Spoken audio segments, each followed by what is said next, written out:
So I think it's one of the, maybe it's not ridiculous, but it's one of the stupidest things people are doing are the pop-ups in mobile, especially while somebody's in a purchase journey. I'm serious when I say it. Recording these 50 episodes has taught me more about digital experience and how to approach this and how to succeed in this environment than I ever got from anything in school on any topic. This is an absolute masterclass for me as an individual.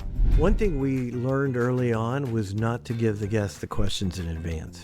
Because people, especially if they're a little bit nervous, want to do all the prep work and they'll like write out answers and then it's almost like they're reading it. I don't do prep work. I don't know the questions ahead of time, and that's intentional so that it's a little bit more natural for me.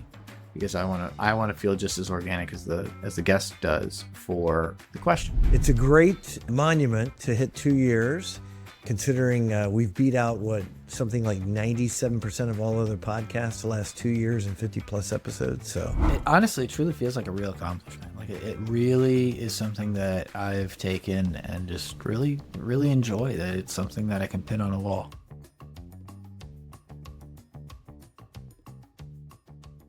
all right, so for this episode, we thought we would bring on some folks that you've not met that have been behind the scenes for many months now, doing all the work so that after Nick and I lay down an episode with a guest, they edit it all together, make it sound great, add the music, all the other stuff that you guys see in the final version. So joining us today are Grant Taleck and Mitch Kubik from AuthentIQ Marketing. Awesome. Appreciate you having us here today, Chuck. I say let's just hop right into it. The first thing we want to ask is, what is the first word that comes to mind when I say frictionless? Easy. Digital. All right, next question. What is the most ridiculous UX feature you've ever seen in the wild? Well, I will go with can I go with annoying? The most annoying to me are all the pop-ups on mobile that make the experience impossible. And I've been trying to purchase on mobile and get a pop-up with some offer that I cannot get rid of, and I have to abort the purchase. So I think it's one of the, maybe it's not ridiculous, but it's one of the stupidest things people are doing are the pop-ups in mobile, especially while somebody's in a purchase journey. It just is suicide. Mine would be a specific journey that I had where I was on a mobile app and I needed to book with points and money at the same time. I couldn't do that. It led me to web. I didn't have my password saved on web, so I couldn't authenticate. And when I hit forgot password, what did it do? It led me over to the mobile app and it wouldn't let me change the password. It was an endless cycle. And I was sitting there in my bed. I didn't want to go back over to my computer to be able to book, but hey, you know what? I didn't. If you could have anybody on the show, who would it be? Dream guest. Mine's not even in the frictionless world, but I want to talk to Simon Sinek. I mean, that is by far my dream guest. I mean, I have his book right here. Right there. I have all of this. I have his book behind all this other stuff that you can't see. I have a plant now. It's a beautiful plant. But they're all right here. Look. This I don't know whose this book is, but it's there. And that's the best book ever. Right next to it, Simon Sinek and Simon Sinek, and then forward-facing Simon Sinek. I love him. I mean, he's an inspiration. I might go Tony Robbins. I've seen him speak several times. I saw him speak once live at a National Association of Speakers, professional speakers. And he had these people. These are people who are jaded. They make money as speakers in the world, right? And they were on their feet and animated, and I don't know. His story's interesting to me. I think he'd be an interesting guest. I'd be curious his thoughts on friction or frictionless. So Nick, if you could chat with any company that you think is doing frictionless experiences really well, who would it be? I mean, we've had such an impressive company list to date that there's really nothing that comes to mind specifically. I think it would be fun to talk to Amazon, of course, but I think where I'd actually like to focus more of my attention, we had a co-hosted episode where we ended up talking about the experience, but it's more like a streaming app or like a lifestyle application where you're doing something like something along the lines of a day-to-day activity But like right now, I have two children that are loving cartoons, Paw Patrol, PJ Masks, Spidey and His Amazing Friends. These are all in different applications that I have to constantly run around, and there's constant similarities, but constant struggles. And I'd love to focus on one of those. I kind of echo what Nick said about Amazon would be really interesting. I mean, if there's a company that you would think would have Frictionless figured out and some of the stuff they've done, their shopping app, I think that would be really interesting, kind of behind the scenes. I kind of went in the other direction. I was trying to think of some of the companies that I've written about on LinkedIn where I had a really bad experience, and it might be interesting to have a guest from just to get some sense of what's going on behind the scenes. All right, I've got some ideas for this one, but what app or website do y'all wish you could just start from scratch and redesign? Almost any banking app for me, outside of Ally Bank. I know we just had Ally as a guest, and I haven't used their app. But the major banks and financial institutions, the ones I've used, have been some of the worst apps, in my opinion. I would say the best app that I regularly use is the American Express app. So I have a opposite opinion on Vertical, at least. What about SaaS websites? Are there any you've looked at and you're like, why are they designed this way? Chorus. That has to be the worst application I regularly use. Yeah, I'd have to say you're right up there with that. Yeah, they're part of Zoom Info, but they haven't been redesigned because Zoom Info's app is not as bad as Chorus. I never recurringly and naturally know how to get to a recording. I never do. Well, and the search never seems to work properly. Like if I try to search, I can't. The only search that works is if I put like me, like the person. That's the only search, but you have to go in. It takes a couple, like 5 clicks to find that place where you pick the person's name. That's the only search I've ever been able to get to work. So that's actually a pretty good one. And the biggest frustration is you can't download a transcript. So when we do on Frictionless Experience, and we do a prep call, and now I have to send that over to the producer to produce our questions for the podcast, I have to go in and copy, like touch the first one, scroll to the bottom, shift click to the bottom one, copy, stick it in a Word document, save it to the Word, and then send it over a Word document. All right, Chuck, Coca-Cola or Pepsi? Just kidding. But what's your favorite podcast beverage? It all depends on when we're recording for me. If we're recording in the morning, like right now I'm drinking coffee because it's 10:30, which is actually even a little late. If we record in the afternoon, I'm not drinking coffee. Then this will have water. I drink coffee all day long. And if I have a coffee cup, there's coffee in it. All right, Chuck and Nick, what between you guys is the most quoted inside joke from the show? Is there an inside joke? Well, the one early on was when you start Riverside, it does a countdown, and it took me about 5 episodes to not start talking during the countdown. I don't know why that was a lesson that took a long time for me to learn, but I finally figured it out. The black polo, we've kind of come off the black polo a little bit. Today, yeah, I'm wearing the blue because I was wearing my Frictionless Experience podcast shirt. But today I'm wearing salmon, and it's linen, and it's lovely. Yeah, you always have colors and stuff. My go-to is the black polo. Yeah, and I even typically use it if I'm being interviewed as a guest on a podcast. I like black. What can I say? Let's talk theme songs. If the podcast had a theme song, what do you guys think it would be? Hold on.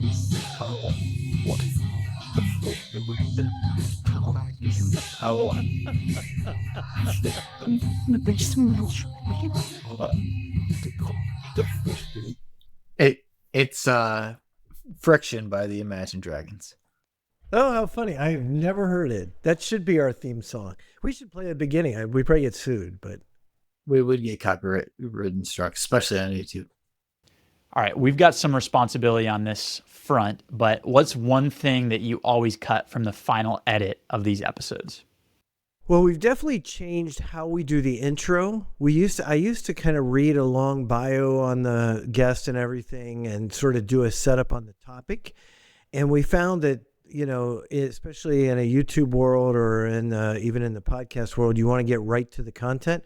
So we've now swapped that out. I still will sometimes read that because it still gets written in. So I'll read it for the benefit of the guest, but it gets all clipped out and replaced with our pre-cap where we talk about what we talked about on the podcast. We record it, a few weeks after. So that always gets cut out. Dog pitter patter. That's definitely getting cut out regularly, all the time. It doesn't happen as much in my new office because of the way they settle.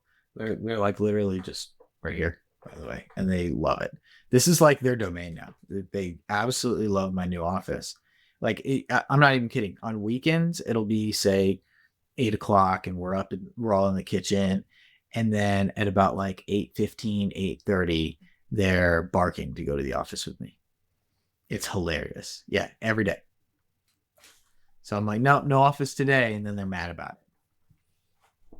They love being in here with me. Like right now, I have the door closed.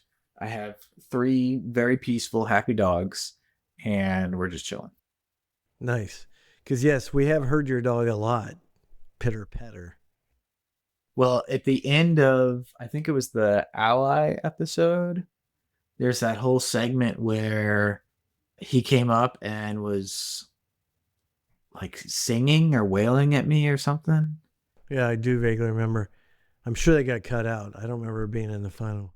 Hey, Nick, remind me again, how much money can a retailer lose if their site is just 0.1 seconds slower during Black Friday? Millions. And I'm not exaggerating. We've seen it in the data. Which is why we've pulled together the 2025 Black Friday Cyber Monday Performance Playbook. Yep. And that's real tactics from top retailers, includes core web vitals, performance budgets, checkout speed tips, and more. If you're prepping for Black Friday, you need this. It's free, ungated, and honestly, could save your holiday revenue. Download it at bluetriangle.com/ebook. Or we'll put the link in the show notes. One thing that people often talk about is they don't like to hear the sound of their own voice. How do you guys feel about that? Do you have similar feelings or? Well, I'll tell you what I just learned yesterday.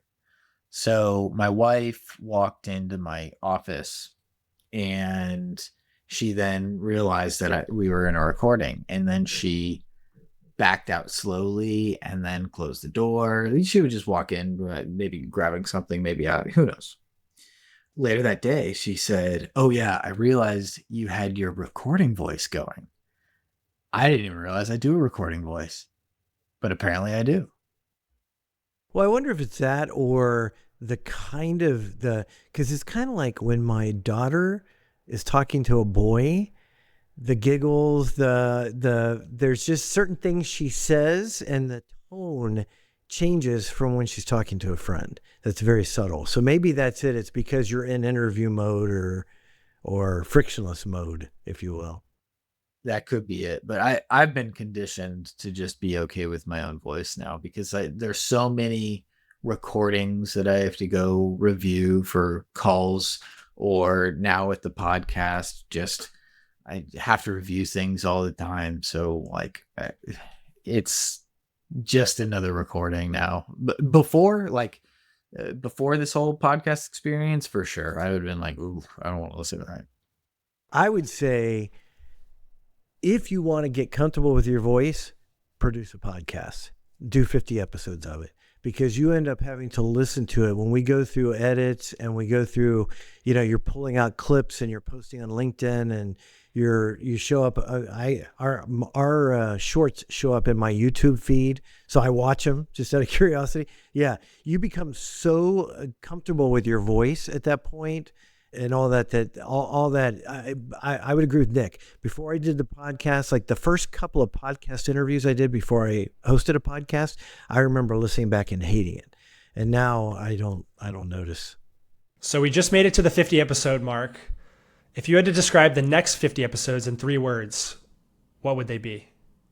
So it's going to be hard to make it 3 words, but I'll make it 3 phrases. I'd like some more tactical episodes, so that we have more use case driven type examples. We've been at such an executive level for so long that it's often like message vision based, which is amazing, but not very much on the tactical side. I'd also like more co-hosted commentary, because I think that's where Chuck and I end up using all of our episode content to be able to create a concise understanding of it. Like our episode 50 is just absolutely packed with, I mean, I'm very serious when I say it. Recording these 50 episodes has taught me more about digital experience and how to approach this and how to succeed in this environment than I ever got from anything in school on any topic. This is an absolute masterclass for me as an individual. So applying that and being able to use more of what we've kind of taken away from it, adding our understanding, refining different episodes, doing themes, some more co-host commentary. I think the last thing is I'd like to do more in-person recordings, and I know we have one scheduled, but the in-person episode, it could be one of us in person or the two of us in person together. We did the series at the Creator House. It was awesome with me and you. I'd love to do more of that. I mean, I literally created a podcast recording suite. Like, if I just turn my camera around, it's two chairs pointed towards each other. I did that intending to be able to create content right here. So I'd like to be able to leverage some of that. More than anything, I just always want to make sure that they're interesting and informative, that people walk away going, that was a good use of 30 minutes or 40 minutes after listening to the podcast. And it made me, when Nick talked about doing 50 episodes, how it's kind of changed your thinking on it, made me wonder, do we have any listeners who listened to all 50 or almost all of them and would sort of have the same conclusion that they've learned a ton? That would be so interesting to know. If you are one of those that has listened to all 50 episodes and can give us a summary, we might have to interview We'll him. get you a mug. Get your mug. There you go. I have a stack of mugs. We'll get you a mug. Get a mug. You want a mug? Get a mug. So you guys have been doing the show for 2 years now. That's a pretty long time. The vast, vast, vast majority of podcasters don't make it even to 8 episodes. So what have been some of the most difficult things you've had to work through to make it to this milestone? What it would be challenging is if we had to do all this on our own, because we have day jobs, right? So the challenge is it's a lot of work. And I hear these people all the time on LinkedIn going, you can produce a podcast and, to 30 minutes a day and you just go record it and you throw it up on, et cetera. There's a lot more that goes into it.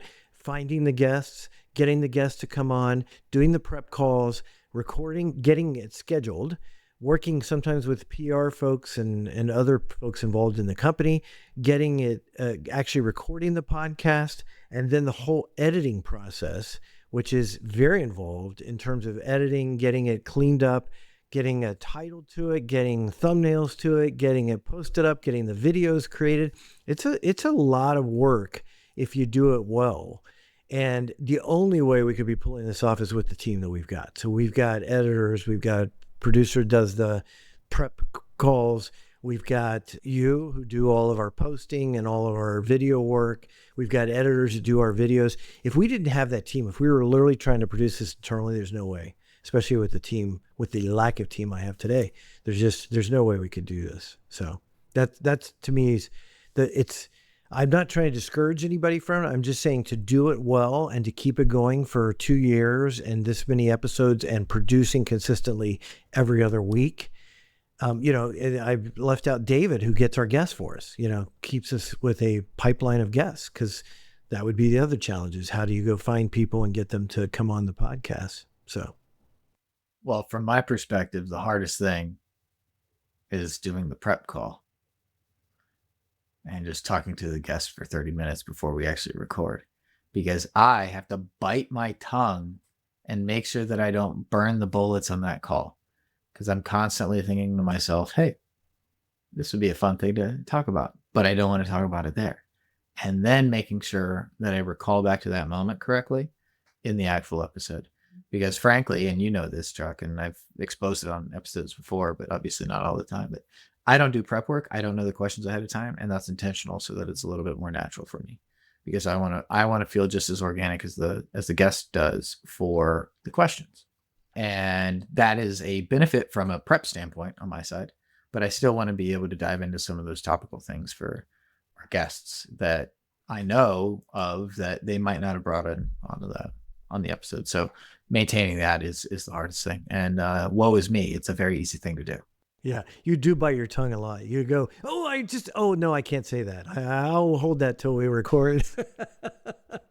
Now, my question is, have you ever recorded an episode and then you go, oh, I forgot to bring that up?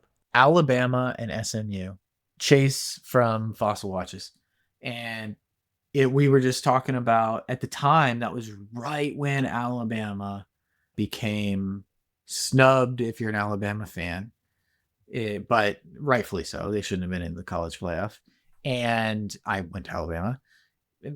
And we opened up with that. But the only reason we even knew that was even a remote topic was because I saw on LinkedIn that he went to SMU. And so I was able to weave that in. So that's definitely the hard part. Very easy hard part for me. One thing we learned early on was not to give the guests the questions in advance, because people, especially if they're a little bit nervous, want to do all the prep work and they'll like write out answers and then it's almost like they're reading it. And so we learned very early with guests, it was better not to give them the questions. We give them one or two questions. There's one question that we ask on every podcast. That'd be a great trivia question. See how many people know what that question is, because we literally have asked it. We should just post that to LinkedIn. What's our one question asked on every podcast? Except for one. There was one episode where we didn't ask. Bonus points. Do you know which one? I don't know which one. Man, I forgot. Leslie Grandy. We've got to ask her? Didn't ask her. Wow. Okay. Cool. Well, that is all of our questions. Appreciate you guys kind of opening up about all those, having some fun with it. And I really appreciate you having us on. That was a blast. Yeah, this has been a lot of fun. It's a great monument to hit 2 years, considering we've beat out something like 97% of all other podcasts the last 2 years and 50 plus episodes. So cheers to you, Nick. It honestly truly feels like a real accomplishment. Like it really is something that I've taken and just really, really enjoy, that it's something that I can pin on a wall. That's awesome. Well, hey, Grant and Mitch, thank you for being here, for celebrating our 2-year anniversary, and for helping us pull together these questions and the interview. Thanks for having us, Chuck and Nick. Really appreciate it. All right. Well, as always, be sure, if this is the first time you're listening to podcasts, you probably want to go back and listen to some older episodes, but be sure to like us and be sure to subscribe to our newsletter at thefrictionlessexperience.com. And that's also where you can check out older episodes over the last 2 years. But in between each episode, we do a newsletter where we take some of the highlights and expound upon it. So, well, thanks for tuning in. As always, find me and Nick on LinkedIn. I'm at Chuck Moxley. And I'm in Paladino.